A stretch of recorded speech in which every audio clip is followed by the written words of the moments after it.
Assalamualaikum warahmatullahi wabarakatuh. Perkenalkan, nama saya Nurwana Purnama Suci. Saya dari kelas 1A. Saya akan membuat video praktikum mandiri di rumah dengan materi perjalanan molekul di dalam sel.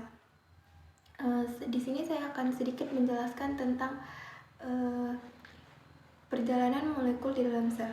Yaitu satu, difusi adalah proses yang dihasilkan dari gerakan molekul di mana aliran berpindah dari daerah berkonsentrasi tinggi ke daerah berkonsentrasi ke rendah. Yang kedua yaitu osmosis.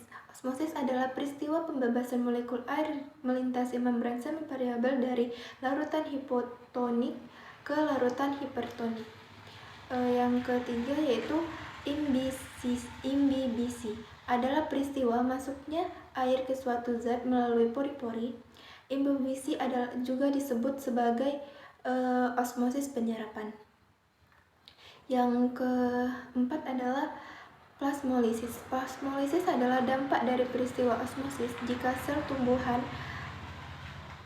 tumbuhan diletakkan di larutan garam berkonsentrasi tinggi, sel tumbuhan akan kelebihan air dan juga tekanan turgor, menyebabkan tumbuhan menjadi lemah. Selanjutnya adalah contoh dari difusi. Contoh dari difusi adalah larutan kopi. Yang kedua adalah contoh dari osmosis, yaitu kentang yang diletakkan ke dalam larutan garam. Yang ketiga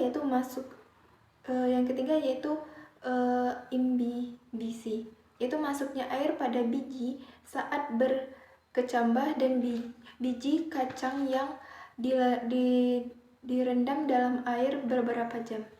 Yang keempat yaitu contoh plasmolisis, yaitu air laut membuang air garam ke daratan selama banjir di pesisir.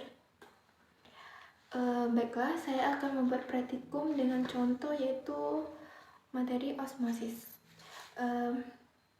Saya akan membacakan tujuan dari praktikum saya. Yang pertama yaitu untuk membuktikan peristiwa osmosis.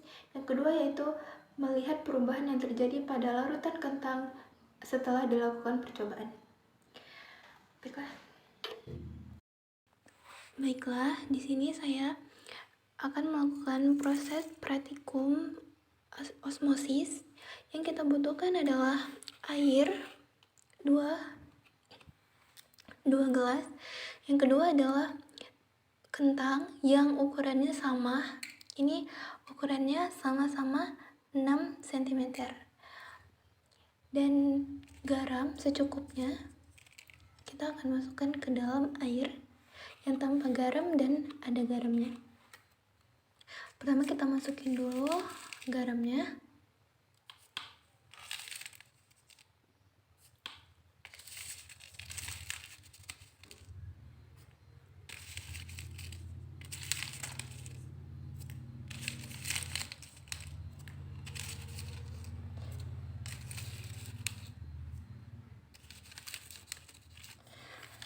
Lalu kita larutkan.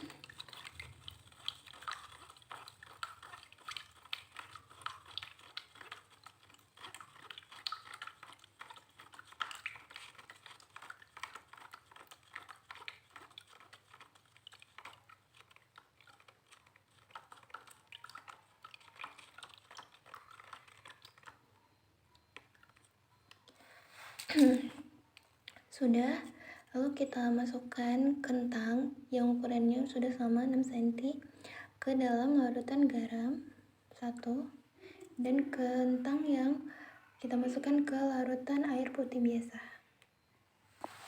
Lalu kita akan tunggu beberapa menit, yaitu 30 menit.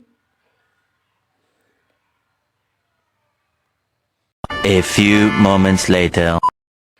Baiklah, inilah hasil dari praktikum saya, yaitu tentang osmosis dari larutan garam dan air biasa yang dimasukkan kentang.